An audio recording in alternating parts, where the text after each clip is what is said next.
So welcome everyone. My name's Rodger Watson. I'm the course director of the Creative Intelligence and Strategic Innovation program, which includes the Masters, Grad Dip and Grad Cert. And I want to thank you for coming, or for those of you who've registered interest and are listening to this at home, welcome.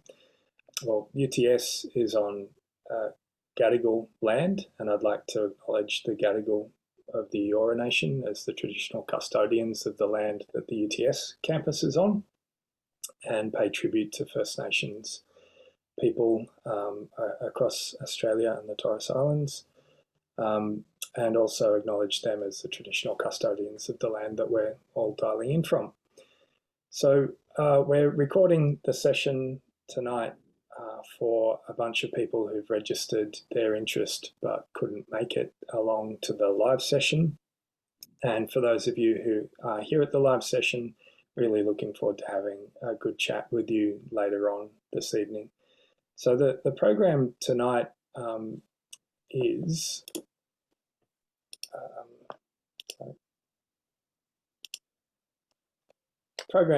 is first up, I'll give an overview of the Creative Intelligence and Strategic Innovation program. And we've got a very special guest joining us tonight, Simon Byrnes. And the large part of tonight is going to be a conversation with Simon. So Simon is a current participant on the Masters program, and he's a fair way into the program. And so we've invited him along tonight to share his insights and his experience to give people a bit of a flavour of what the program is about.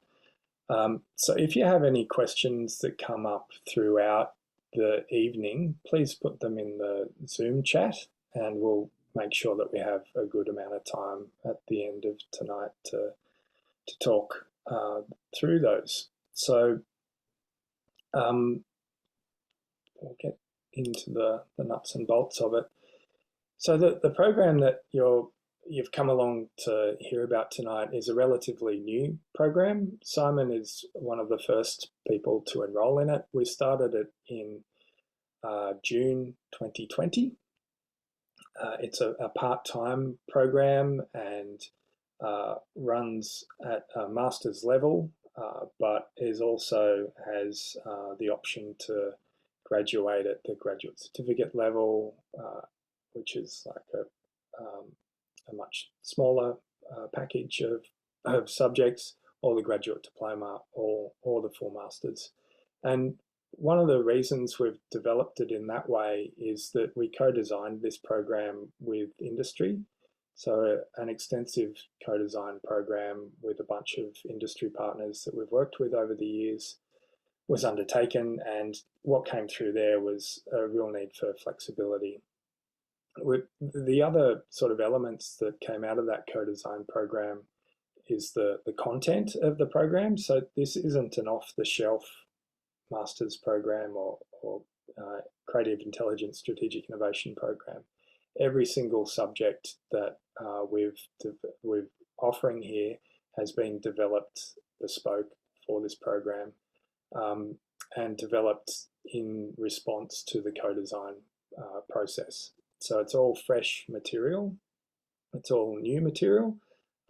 As one of the initial participants, Simon has seen the rough edges of the program, because we've really taken a create it as we go approach to it to make sure that it's meeting the needs of the participants who are coming along. So the content is fresh, the content is responsive to what industry have told us that they need in a program of this nature. And it's also building on programs that I myself and my colleagues have done in this space in previous years, and the undergraduate program that our school runs, the Creative Intelligence Bachelor program, which many of the participants doing the master's program have interactions with, and perhaps Simon will talk a little bit later about his interactions with that. So one of the big things that we're trying to do with this program is to work with people like yourselves who are experienced professionals from across the private sector, public sector, not-for-profit, etc., to build out your own innovation practice and to build an innovation ecosystem around you. And so we really invite people to bring their sticky challenges into the program, and all of the subjects that we run them in a way where you can pick up elements of each subject and apply them directly into your work. And that basically happens from week 1 of the program. It's really about building deep change within your organization or your sector, as well as having a vision behind it where the participants come together to take on really tough societal challenges that cut across a bunch of sectors. And Simon will give us an example of one of those a bit later. So the nuts and bolts of the program, as I said, flexibility is key. So we run the subjects over 6-week periods with a 2-week break. Participants either do 1 or 2 subjects at once, sometimes 3, or they take a break if, for example, Simon had a work trip and he took a break for a little while. And all of that flexibility is built into the program to make sure that as participants you're able to choose your pace and choose the depth that you want to go into. The other thing we do is the face-to-face real-time catch-ups over those 6 weeks are online, because we've got people doing this program across New South Wales, Canberra, Melbourne, also people interested internationally. It's an evening session, typically between 7 and 9 p.m, where the content is delivered. Then it's supported by online materials such as readings and exercises, and also peer-to-peer meetups to do group work in the subjects. So it's if from time to time you can't make the live sessions, they're all recorded and they're put up onto the website the day after, so that you can catch up and not fall behind in any way.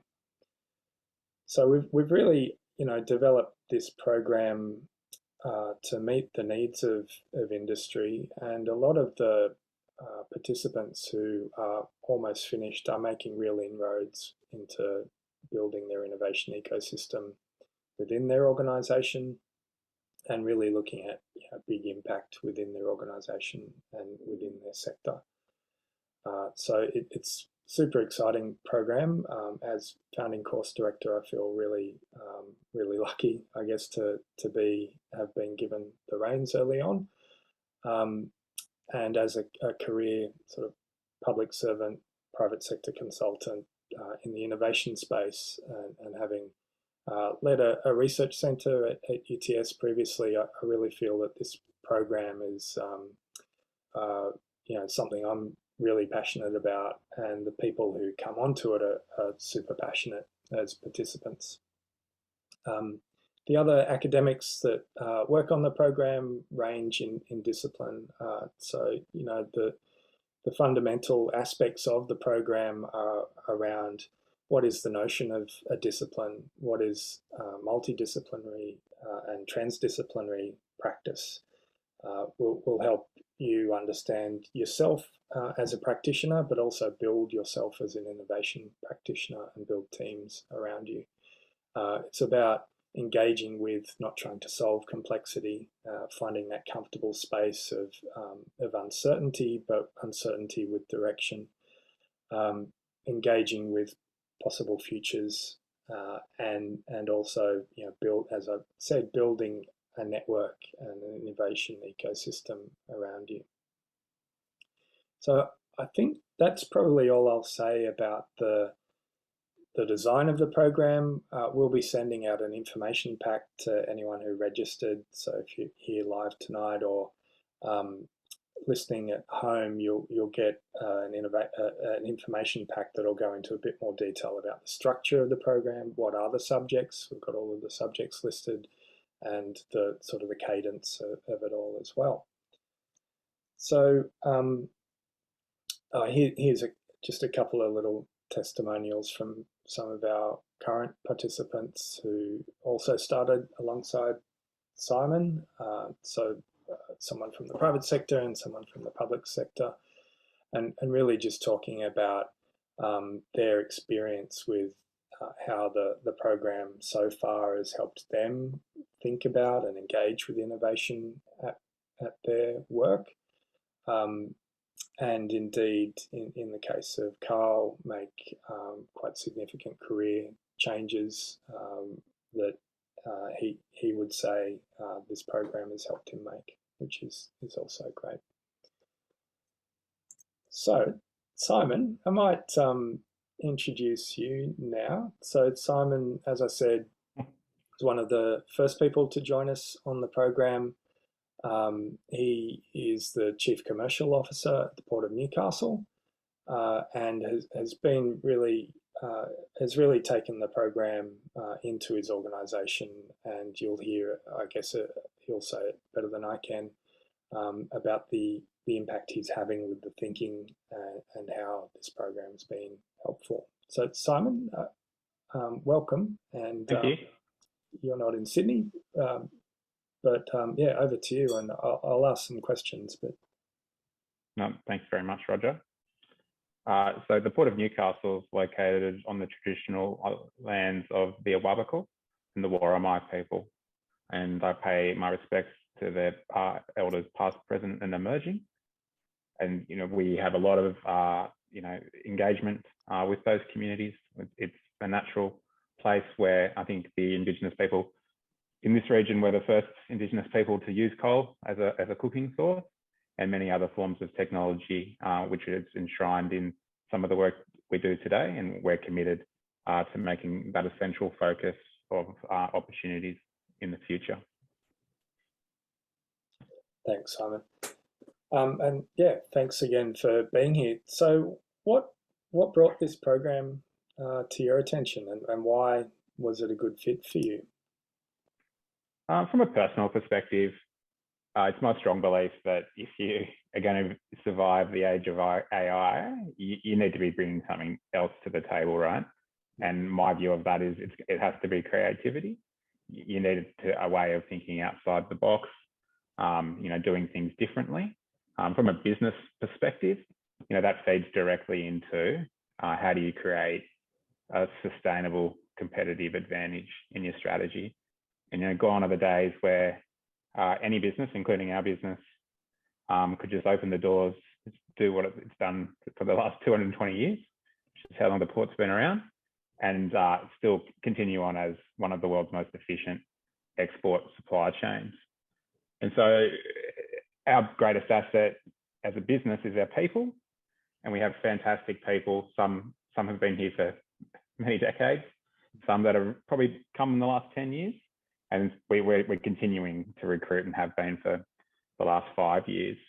And the ability to start recruiting in more and more lateral ways, and then bringing those people together to learn from each other is a huge thing.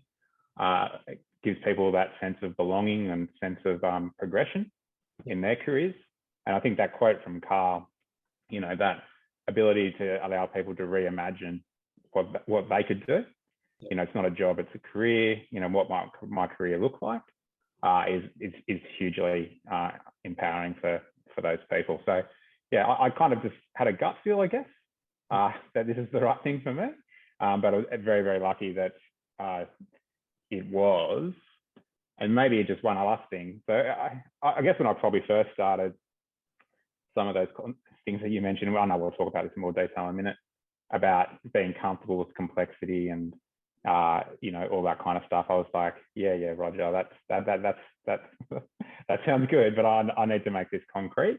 Yeah. But in the intervening almost 3 years now, what's become, in all my interactions at the highest level of my engagements with people, including internationally in America, is that is the next horizon on which, knowledge will be fought.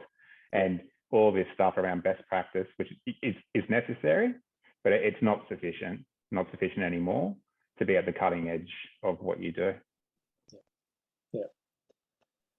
And what sort of problem areas are you grappling with and applying this thinking to?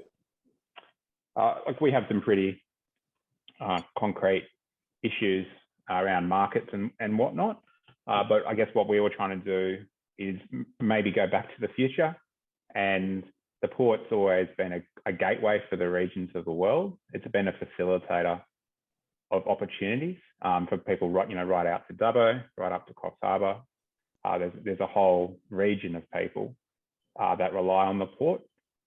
So our goals were, we don't want to just be moving vessels in and out of the harbour. We want to play a broader role, because if we're just waiting for people to bring opportunities to us, we don't need to do much. We can just sit back and wait. And so when we looked at all that, what became apparent to us was probably three main areas for concentration. So the first was fragmentation. There's a lot of fragmentation throughout the region, both between people, between systems, between organisations. There was a real reliance on zero-sum game competitiveness, and that would often mean people get locked in trying to work out who gets a little bit more, or it would mean there'd be no outcome at all. And I think in New South Wales, that's a pretty big issue, in that in a lot of processes, there's always a level playing field, and then people compete that process to death. And then, as I said before, this constant reliance on, or this is just how it's done, or even upgrading on this is just how it's done to best practice, wasn't going to be enough to try and transform a business and drive a thriving community. Yeah. I should say the slides we're drawing on here are from your work, and the next one really touches on something you've spoken to in a couple of different ways already. It's about knowing when to use certain types of innovation. Apologies, I forgot about the slides. If you click back to the last one, Yep. So we're currently the most efficient coal export or energy export supply chain in the world. So a lot of trade, 26 billion. But really it's the second and third bullet points that are relevant. So although we're the busiest port on the east coast of Australia, we have 50% channel capacity, so lots of room to grow. So we're talking about adding things, not taking things away. And the same goes for land adjacent to the port. And then there's this rich history in this region around transformation and innovation, primarily centered around trade. So it was first cedar trade in wood, then it was around metal and BHP, more recently in mining. And so we're trying to take hold or unleash that existing but probably not well publicised capability and feed that into the future.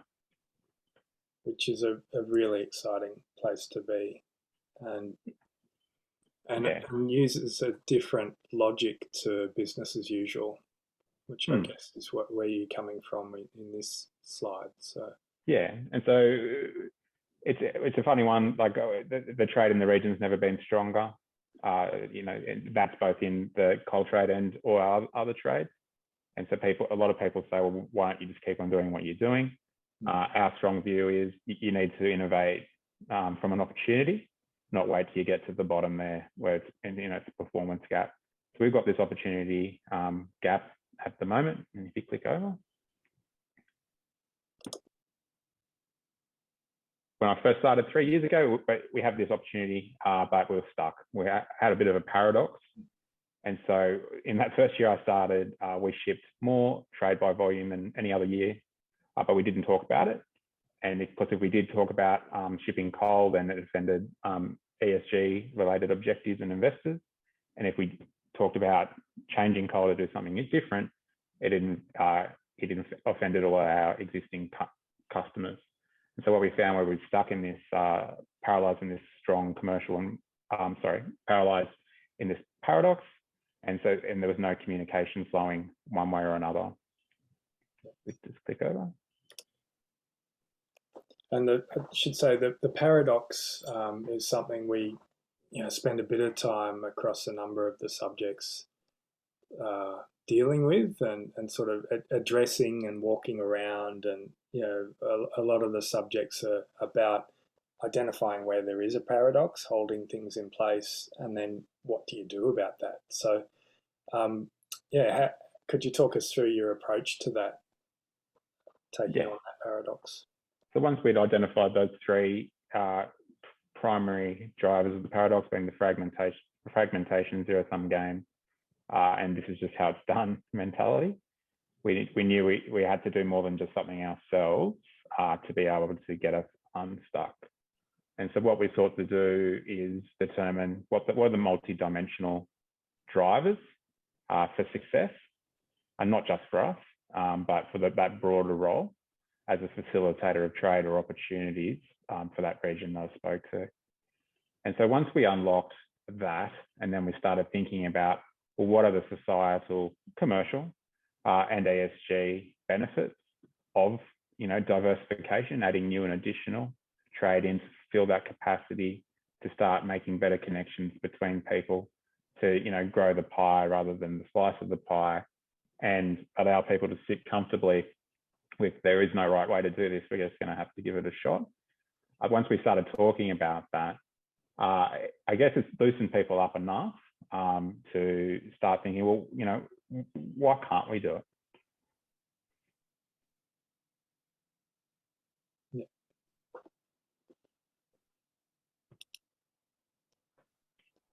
And this is what kind of came out of, sorry. Oh, sorry. Yeah, no, I was just going to say, once we've sort of spent time unpacking that paradox, it's then, well, okay, and then what? And one of the keys of approaching complexity is to embrace the complexity. And often, when we're looking at a complex issue, across the range of the participants in the Creative Intelligence and Strategic Innovation program, there's some really, really tricky, complex societal issues. And one of the dominant ways of approaching complexity is to simplify. And I think that doesn't pay respect to the complexity of it. So, what you've got here on screen, Simon, is you really going into quite a lengthy research program around unpacking that complexity. Could you talk us through that a little bit? Yeah, sure.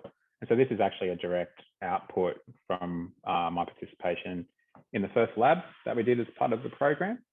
But I use this slide in most presentations I do now to all kinds of stakeholders, including the highest levels of government. Like the treasurer's seen this slide around what we're trying to do as a business, right? Because what we first looked at as part of that research program is what are the systems rules. So what are the organisations and the processes telling us is happening? And there's a lot of stuff there. It was around community needs to be fixed, community being reduced to economic data. So we needed to have higher GDP, higher growth rates, and so on. That we should be seeking for the leadership of the government to get us out of this position. At the end of the day, the government's pretty happy with the great industry that's happening up here at the moment and doesn't have a huge interest in possibly changing that, or at least not doing it in a way that diminishes from what's existing.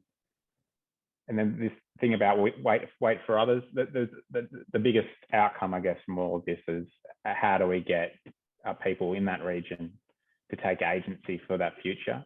How do we create a set of values which are strong enough and strongly aligned enough to their intrinsic drivers to mean that they will actually take action? But originally it was wait for others, and finally it was there's a fixed solution. It's not a journey. And by talking to people, I think the first point, was probably the biggest one. It was about starting to talk to people about taking pride in what's currently happening. Like, we're not broken. So there's amazing things happening everywhere around the region. We need to be able to talk about that, and then we need to identify who our real leaders are, And that's people within the community. And we did get a group of people up here, and Mackenzie has been instrumental in making that happen. We can do it ourselves, getting out the old Newcastle grit, embracing the vision of the knights out there in their high-vis away strip. We can do it. Joey Johns, how it all goes. But then the next one's important, which was it's a journey, and that's going to have a disproportionate impact on different people, and largely a bigger negative impact on those that are already disadvantaged. And so it was a really fantastic exercise to go through. And around about this point, people were saying, well, the port is serious about this. What have I got to lose in terms of participating as part of that?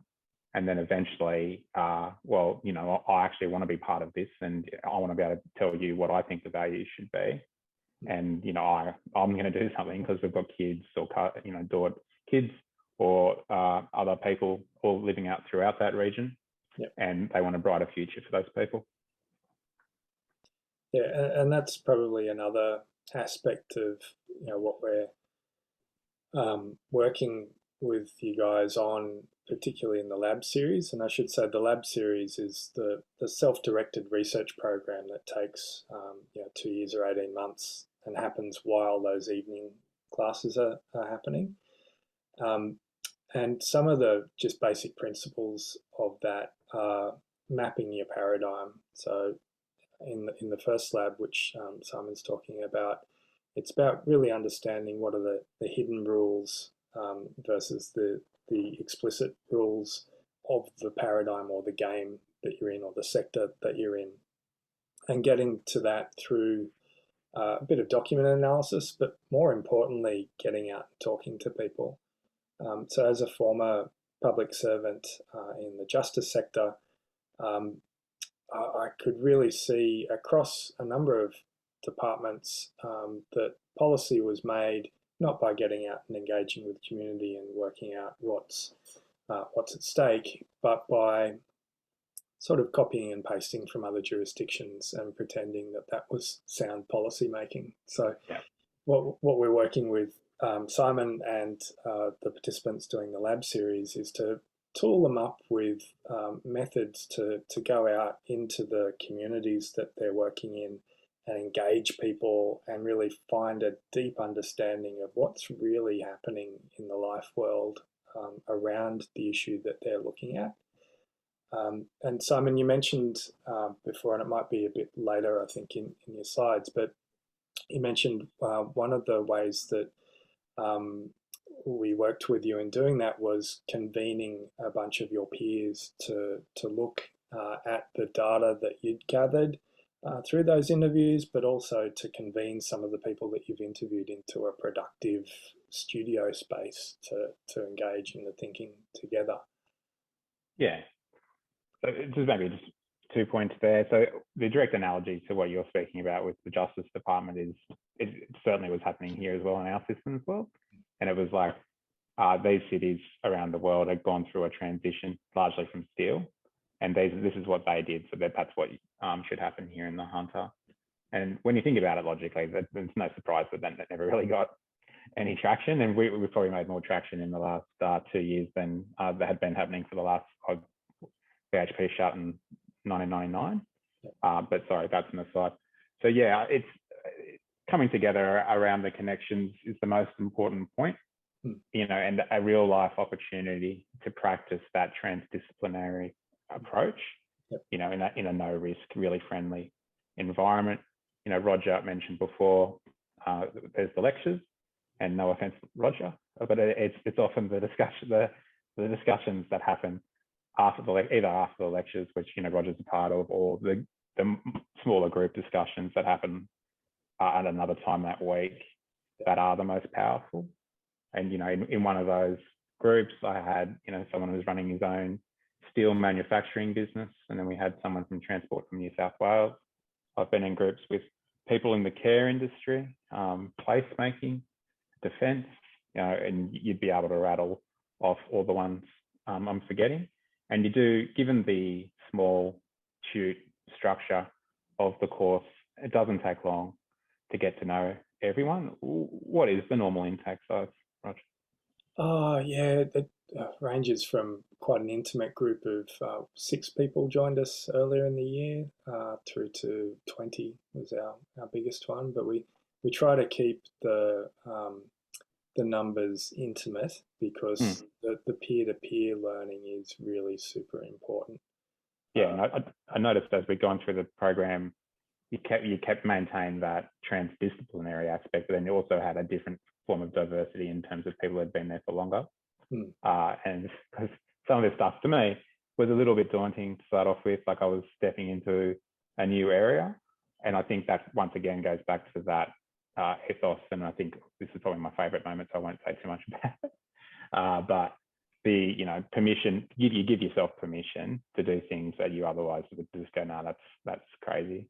Yeah. And so, yeah, and it's amazing that the insights you can get from people that have been in an analogous situation, or maybe not in the situation at all, but are super intelligent and committed and share the same values that you have.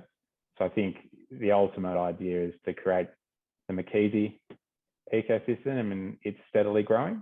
Yep. And I've been out creating my own. So as Rodger said, so to the lab, that was me, getting enough of a oxygen mask and go out and try this in the real world. Then I went and did that. But a really essential part of that being successful was being able to bring some of those people. I had about 40 in total. About 10 to 16 have participated in various McKeesey or the Bachelor forums, and coming back and them experiencing that kind of thing where there's no one there trying to tear your ID down. It's more yes and kind of approach to learning, and gradually broadening those horizons of what's possible is just incredible. So that's not only does McKeesey help me do my own ecosystems, but I guess maybe in Rodger's bid to overtake the world, I guess the ultimate ecosystem is going to be bringing them all together, Rodger. So that'd be good. And look, Carl has organised, and so have you, Rodger. But some of these participants have organised for me to speak to their organisations. Yeah. And I do that, vice versa. And we even had a really beautiful dinner party up here one night with most of those participants from the studio, and some of the McKeesey people came up as well, and that was really lovely. Yeah. No, it's definitely a community of innovation and change that we're trying to build through this program. And I think Simon, your story here around building out your ecosystem is just a great example of that as well, and how that can work at the individual level, supported by the program. But as a program, we're really wanting to work as a collective around big ticket items like the United Nations Sustainable Development Goals, so that there's elements of the program where, well, most of the program you're looking at your own context, but then there's elements of the program where we'll convene around a shared issue. Yeah, and just that alignment. And the course gives you the ability to be brave enough to go and speak to people about that. So I've stood up here in Newcastle, actually cold called, I think, about 40 people. I didn't know. Someone else helped me curate the list of people though, and said, look, this is what we're trying to do. We want to create an ecosystem. We want to get a shared set of days, but this is what that might look like. And do you want to come along and hear about it for half a day? And these weren't the normal people that are on all the workshop list, the CEOs of all the big organizations. It was people like me. Yep. And, lo and behold, most of those people turned up, and we had a really good discussion about that. And, just being able to, with a bit of science, or whatever we call McKeesey, Rodger, magic, explain that, by virtue of, and some of this stuff is inherent and people do it anyway, but what are my intrinsic drivers? How do I explore them in my work? And everyone knows that one. And so, what's the person's next to me in intrinsic drivers, and how do we have an overlap? And even though you might be in health and I might be in defense, how can we, is there any commonality in which we could explore those overlapping values and drivers. And it was a really fantastic session. And if you told me 5 years ago that I'd be brave enough to do that in a place that only been for 2 years, the answer, I would definitely not have done that. And the course gives you the toolkit to be able to get out there and, actually try to drive a better future.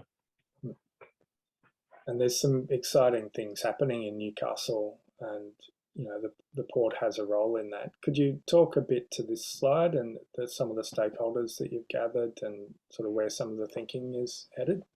Yeah, so this is around the zero-sum game kind of issue that we're talking about. And I know green hydrogen is the buzzword, or at least it seems to be in my world. Maybe other people have got enough distance to not have to hear about green hydrogen every day. But in the energy scene, then that's a big opportunity.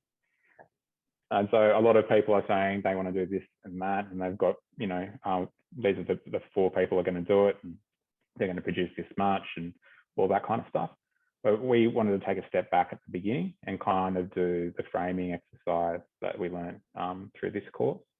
And we're saying, well, if we got all the people who needs to be there, and we got them all together, and so all the large local players are there, and in the interest of time, I won't run through people's relevance, but in terms of the little hunter, that's a pretty good group of names, both in the boxes and then down in the more industry support box at the bottom. And everyone talked about what do they want to see in a clean energy future? Let's not start with hydrogen. Let's not limit ourselves. How do we take what we're really good at doing today, which is exporting energy to the world, and how do we continue to do that in a better and better and better way? And it was really transformative. And so the deliverables from this project had to be things that the stakeholders could use. And so they need to be able to take the outputs and use it in their own processes or their own next steps. Because I don't need to know how to run hydrogen buses in Newcastle, but Keola's down to do. And so they sat with us through the feasibility process. They provided access to their Centre of Excellence in Dijon in France, and we did it in a collaborative manner because we're trying to make this work here. And the only way we can really lose is if it doesn't happen here at all. And so we started opening up the opportunities in that way. And this obviously, Rodger, there's frames and creation? Is that right? Frame creation and co-evolution. Yeah. And that precedes that first lab, right? So I'd done the subject in theory, done my assignments with the help of my group, then done the frame creation process through the first lab, had that reviewed by my peers and Rodger and the faculty staff, and then sat down with industry and did it with them for real. And the empowerment, once again, I keep on saying empowerment, but making them the center of what we were trying to do and trying to understand, what's the wicked problem that they need to solve, because that's what we need to be working on. It's transformed this hub. And so we've now kind of got to the position where we are trying to do all the enablement work. Everyone's got a space to play. We're going to try and make a level playing field, and there'll be open access over common user terms and conditions. And that'll allow for everyone to participate in the way that they want. But probably more importantly, it doesn't block out any investment into this fledgling industry. And because now we know that we might have a size of production, the green energy generation people can start investing in the renewable energy zone and the offshore wind and the decarbonisation for the heavy emitters. They know that they're going to have access to the product, and so they can start making their own plans. And so instead of it always being chicken and egg, it's now, we're in this virtuous cycle of all of us actually feeding into each other's outcomes. And it's been working really, really well. Yeah, finding that shared value is, I'm glad you mentioned frame creation and co-evolution. It's sort of, with this program, the master's program is 72 credit points, and the subject frame creation and co-evolution is 3 credit points of that.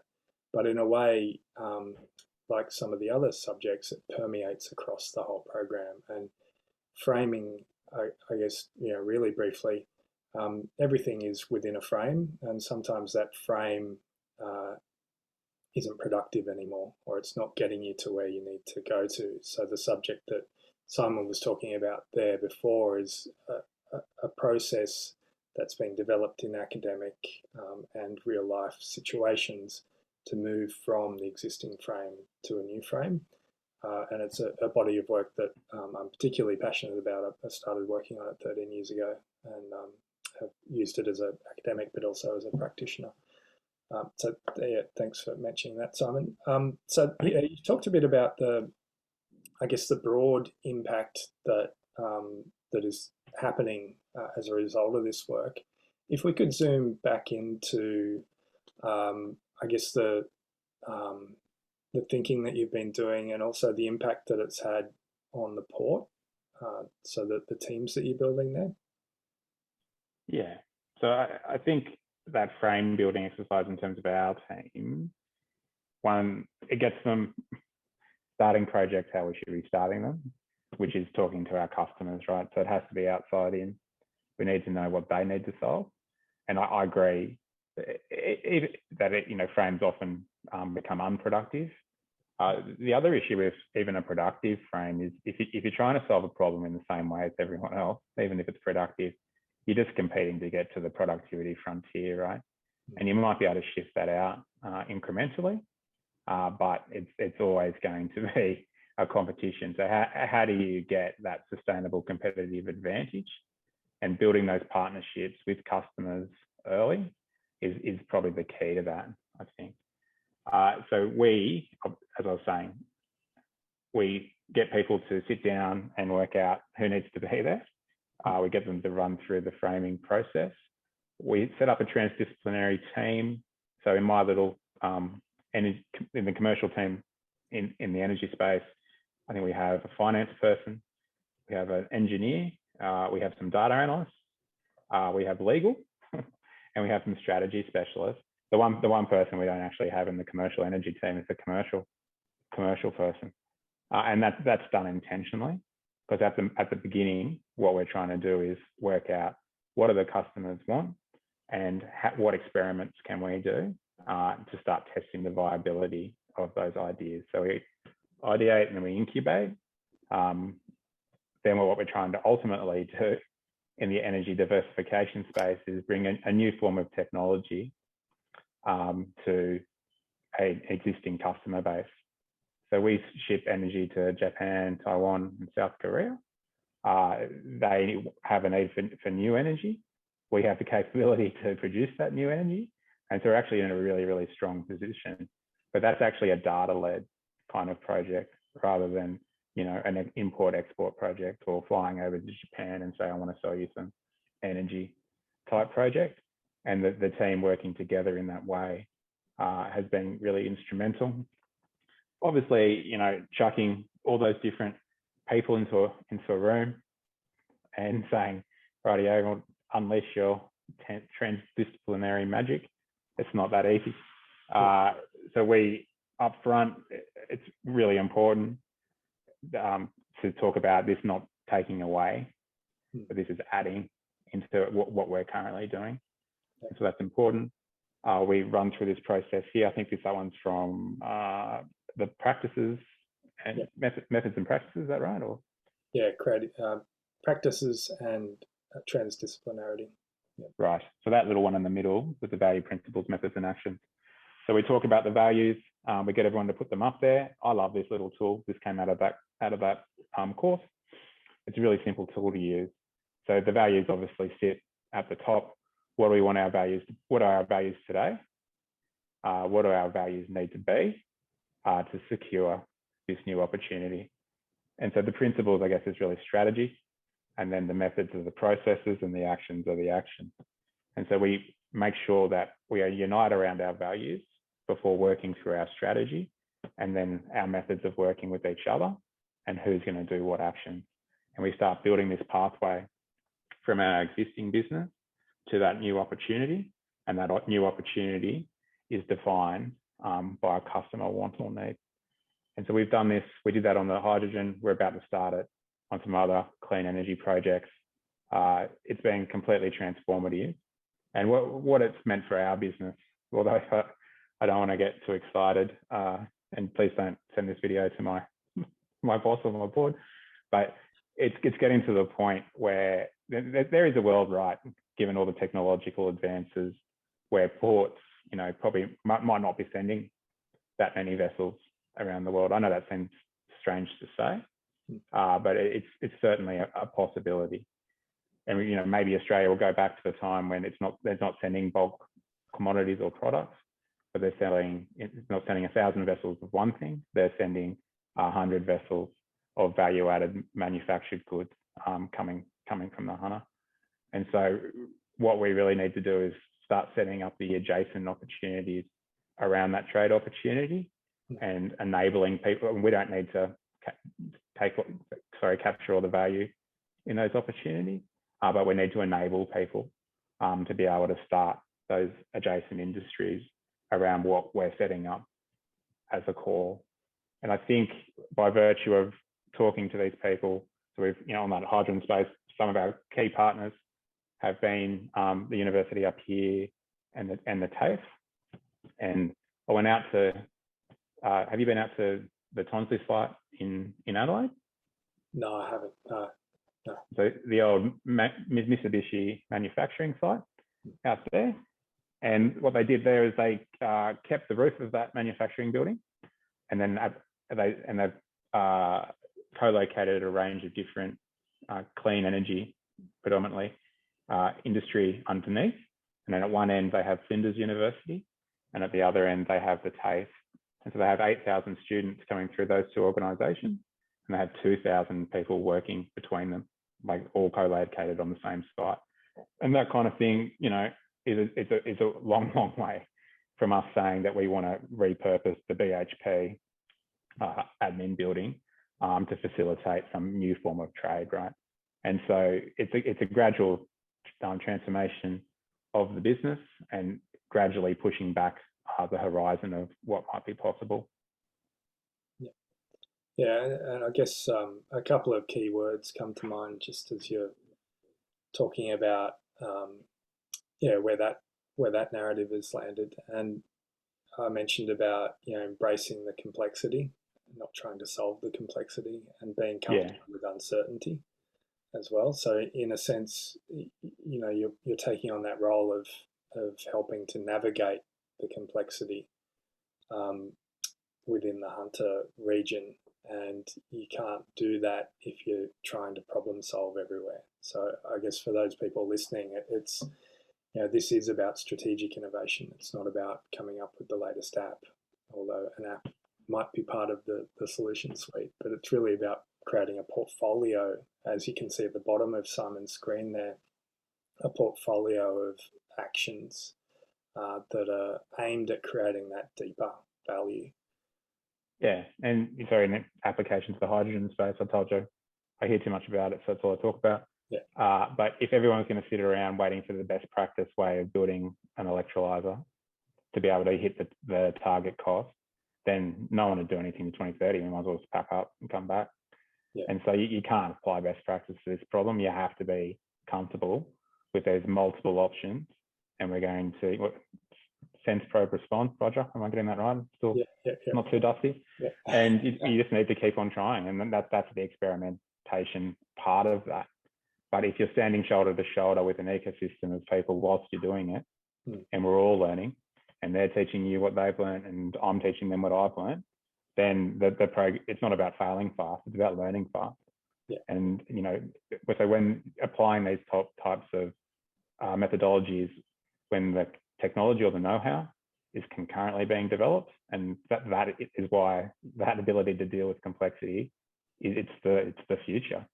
Because if you're competing to beat someone to the productivity frontier, you might beat them, and you might be there for 5 years. But then someone's going to disrupt that market through some strategic innovation. And we're seeing it over and over and over. And continuing to apply a port business model to a port will work for a period of time, but it's not going to work for long. Yeah, and that's the journey you were talking about as well. Yeah. We're coming towards the end of the hour, so I might open it to questions. So if you could either pop a question in the chat or raise your hand, and I've got one just to get us started. So Simon, what's been your favourite subject or favourite moment of the McKinsey program? Well, you spoilt me, Rodger, and you let me have a studio, and that was just amazing. And so I think we had about 15 to 20 McKinsey people, 10 to 16 local people. And as I said, we didn't just then go and choose, the top 16 CEOs in Newcastle. We had, business development managers from startups. We had stevedore that's worked on the port for 50 years. We had the French general manager of Keolis Downers, worked all around the world. And it had a range of people in health, defence, and other industries. And it was just such a treat to turn up to those things and see this existing ecosystem of McKinsey being so impassioned, engaged, and permissive of what Newcastle could be. There's no, it's not Steel City, it's not the Coal City, it's not the Knights, it's many things.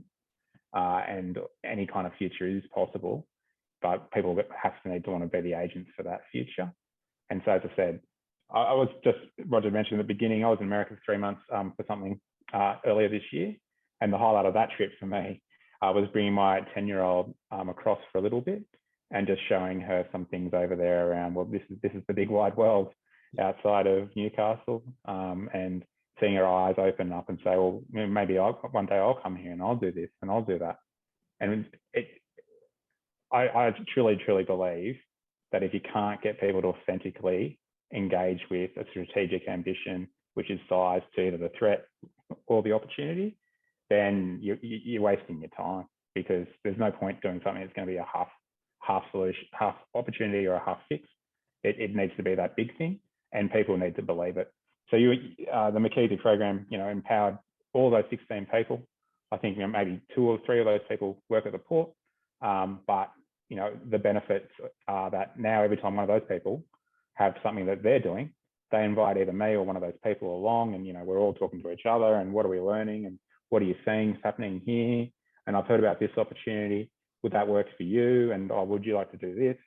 And once you've got that trust, and I think the first reading you do in the masterclass is the rainforest, and there's probably no greater industrial rainforest than Newcastle. So that was really, really fantastic, and I can't thank you enough for that. Absolute pleasure. Do we have any questions from the people here tonight who have come to hear about the program? Ben, hello. Yeah, hi. I was just wondering, because this is a new course. I was wondering what was really the motivation for this course, and perhaps what were the things that you thought were sort of missing, perhaps in other innovation courses that are around the place, and perhaps whether that was what sort of drove you to set this up? Yeah, great question. So I mentioned before that it builds on a body of work. And so I came over to UTS from the Department of Justice in 2010 to lead a design research centre. And the mandate of that centre was to take a different way of working into the crime and safety sector, because as public servants and practitioners, we didn't feel that criminology as a discipline was supporting us. So we did a whole bunch of work there on crime prevention products, strategy, policy, and really started, as our story started to spread and as the engagement started to get more strategic, we really realised that it wasn't just a crime sector issue, it was a broad issue around whole sectors falling into fallacy ways of thinking about innovation. And so the body of work really shifted to, okay, we've found something here that needs to be shared, and we established a graduate centre of public sector innovation about 8 years ago, and that worked really well. But then we realised that if we're just targeting public servants, that we're not going to get very far. So this program really has been made with and for private sector, public sector, not-for-profit sector, to create new ways of innovating and innovating for deep change. Thanks for the question, Ben. Any other questions? So I guess just to elaborate on that, Ben, there is an agenda behind the program, and Simon's spoken to it as well, and it's really creating a community of new practitioners and really spreading this practice throughout Australia. And we're talking with organisations overseas as well around setting up similar programs. It's building on a whole bunch of academic work, but also practical work. We bring in live case studies from Australia and overseas around big transitions, etc. And it's part, I guess, of a broader conversation around what needs to change in practice in order for us to reach, for example, the Sustainable Development Goals, or take on some of the big challenges of our time. So that's the thinking behind it, and I guess the ambition behind it and where it came from.